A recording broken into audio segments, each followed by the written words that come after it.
வணக்கம். இன்னைக்கு நாம ரொம்பவே சுவாரஸ்யமான ஆனா கொஞ்சம் சீரியஸான ஒரு விஷயத்த அலச போறோம். எங்கேயோ உலகத்தோட இன்னொரு மூலையில நடக்கிற ஒரு பிரச்சனை எப்படி நம்ம ஊரு பெட்ரோல் பங்க்ல உங்க பர்ஸ காலி பண்ணுதுன்னு யோசிச்சிருக்கீங்களா? வாங்க, தரவுகளின் அடிப்படையில் இத பத்தி தெளிவா பாப்போம். இப்போ எல்லார் மனசுலயும் இருக்கிற ஒரு பெரிய கேள்வி, உலக நாடுகள் அடிச்சுக்கிறதுனால நிஜமாவே நம்ம ஊர்ல பெட்ரோல் விலை ஏறுமா? நிச்சயமா ஏறும். சர்வதேச அரசியலும் நம்ம அன்றாட வாழ்க்கையும் எந்த அளவுக்கு பின்னி பிணைஞ்சிருக்குன்னு நாம கொடுத்திருக்கிற தரவுகள் ரொம்ப தெளிவா காட்டுது. இந்த சங்கிலி தொடர் விளைவு எப்படி ஆரம்பிக்குதுன்னு பாப்போம். இந்த பதற்றத்துக்கெல்லாம் மைய புள்ளியே அமெரிக்காவுக்கும் ஈரானுக்கும் இடையில நடக்கிற மோதல் தான். இது எங்க ஆரம்பிச்சதுன்னு முதல்ல புரிஞ்சுக்கலாம். நம்மகிட்டே இருக்கிற தரவுகளின்படி இந்த தற்போதைய பிரச்சனைக்கு ஒரு முக்கிய காரணம் ஈரானோட அணு உலைகள் மேல சமீபத்துல அமெரிக்கா நடத்தின தாக்குதல்கள் தான். ஒரு நாட்டோட மிக முக்கியமான கட்டமைப்பு மேல இப்படி ஒரு தாக்குதல் நடந்தா கண்டிப்பா அது உலகம் முழுக்க பெரிய அதிர்வலைகளை உருவாக்கும் தானே. இதுல கவனிக்க வேண்டிய சுவாரஸ்யமான விஷயம் என்னன்னா, ஈரான இது எப்படி கையாளுதுங்கிறது தான். அதிகாரப்பூர்வமா அவங்க இத தூண்டப்படாத நியாயமற்ற ஆக்கிரமிப்புன்னு சொல்றாங்க. ரெண்டு நாடுகளுக்கும் இடையில இருந்த கொஞ்ச நஞ்ச ராஜதந்திர உறவும் முறிஞ்சு போனதுக்கு வாஷிங்டன் தான் முழு காரணம்னு ஈரான் நேரடியாக குற்றம் சாட்டுறாங்க. ஈரானோட வெளியுறவுத்துறை அமைச்சர் இதை இன்னும் கடுமையா விமர்சிச்சிருக்கார். அமெரிக்கா தரப்புல இருந்து தவறான அதிகப்படியான கோரிக்கைகள் வைக்கப்படுதுன்னு அவர் சொல்றார். தங்களுக்கு துளியும் சம்பந்தமில்லாத ஒரு யதார்த்தமற்ற அழுத்தம் தரப்படுறதால தான் பேச்சுவார்த்தையில இவ்ளோ பெரிய முட்டுக்கட்டை விழுந்திருக்குன்னு அவங்க தரப்புல விளக்கப்படுது. ஆனா இது வெறும் ரெண்டு நாடுகளுக்கு இடையிலான சண்டைன்னு நம்ம சுலபமா நினைச்சிட முடியாது. இந்த மோதல் எப்படி எல்லைகளை தாண்டி உலகத்தோட மத்த பெரிய வல்லரசுகளையும் உள்ள இழுக்குதுன்னு இப்ப பார்க்கலாம். இதுல தான் ஒரு மிகப்பெரிய திருப்புமுனை ஏற்படுது. ரஷ்யா உள்ள வருது. ஈரானுக்கு ராணுவ ரீதியா முழு ஒத்துழைப்பு தர்றதா ரஷ்யா அதிபர் விளாடிமிர் புடின் உறுதியளிச்சிருக்காரு. இது வெறும் வாய்வார்த்தை கிடையாது, சர்வதேச போர்க்களத்துல மிகப்பெரிய தாக்கத்தை ஏற்படுத்த போற ஒரு அதிரடியான நகர்வு. மாஸ்கோவோட வெளியுறவுத்துறை அமைச்சகம் ஈரானை தங்களோட உண்மையான நண்பன், நம்பகமான கூட்டாளின்னு அதிகாரப்பூர்வமாவே அறிவிச்சிருக்காங்க. அது மட்டுமில்லாம அமெரிக்கா மற்றும் இஸ்ரேல் தரப்பிலிருந்து வர தாக்குதல்களை உடனே நிறுத்தணும்னு ரொம்ப வெளிப்படையாவே அவங்க கோரிக்கை வச்சிருக்காங்க.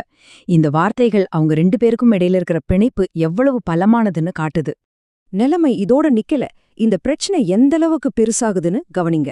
இந்த புது கூட்டணியில இப்ப வடகொரியாவும் இணையுது. போதாக்குறைக்கு நேரடியா களத்திலேயே ரஷ்யா ராணுவ படைகள் இறங்கியிருக்காங்கன்னு தகவல்கள் வெளிவருது. இது நிலைமையோ இன்னும் ரொம்பவே சீரியஸாக்குது. ஆக மொத்தம் இங்க ரொம்ப தெளிவான ஒரு புவிசார் அரசியல் பிளவை நம்ம பார்க்க முடியுது. ஒரு பக்கம் அமெரிக்கா மற்றும் இஸ்ரேல், இன்னொரு பக்கம் ஈரான், ரஷ்யா, அப்புறம் வடகொரியா. ரொம்பவே பலமான அதிநவீன ஆயுதங்களை வச்சிருக்கிற ரெண்டு பெரிய கூட்டணிகள் உலக அரங்கத்துல இப்போ நேருக்கு நேர் நிக்குது.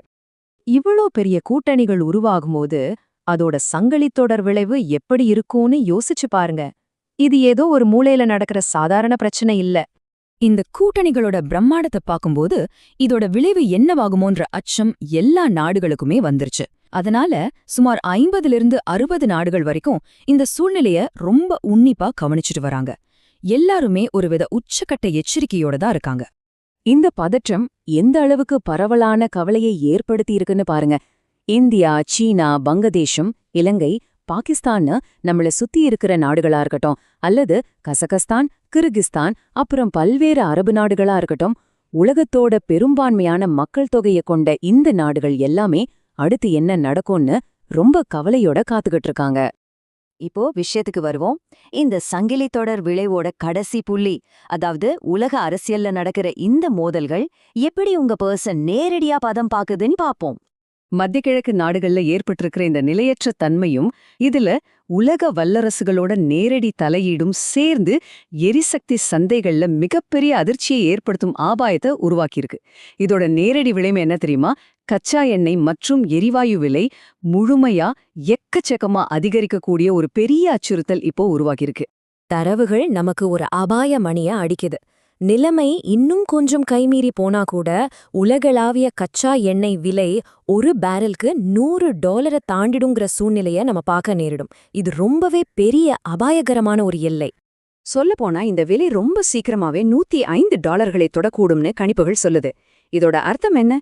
இத கண்காணிச்சுட்டு இருக்கிற அந்த 50-60 நாடுகள்ல வாழ்ற சாதாரண மக்களாக எண்ணாம நம்ம தினசரி பயணத்துக்கு பெட்ரோல் போடும்போது இந்த விலை உயர்வின் வலியை நேரடியாக ஃபீல் பண்ண போறோம்னு அர்த்தம்.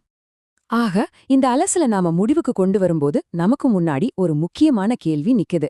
இந்த மாதிரி ஆயுதமேந்திய கூட்டணிகள் நாளுக்கு நாள் பெருசாகும் போதும் பதற்றங்கள் தொடர்ந்து அதிகரிக்கும் போதும் இதோட இறுதி விலை எவ்வளவு தூரம் உயரும்? அது புவிசார் அரசியல் ரீதியான விலையா இருந்தாலும் சரி, அல்லது பெட்ரோல் பங்க்ல நாம கொடுக்க போற நிஜமான காசா இருந்தாலும் சரி, இது எங்க போய் முடியும்? அடுத்த முறை நியூஸ் பார்க்கும்போதோ பெட்ரோல் பங்க்ல விலை போட பார்க்கும்போதும் இத கொஞ்சம் யோசிச்சு பாருங்க. இந்த ஆழமான அலசல்ல இணைந்திருந்ததற்கு நன்றி.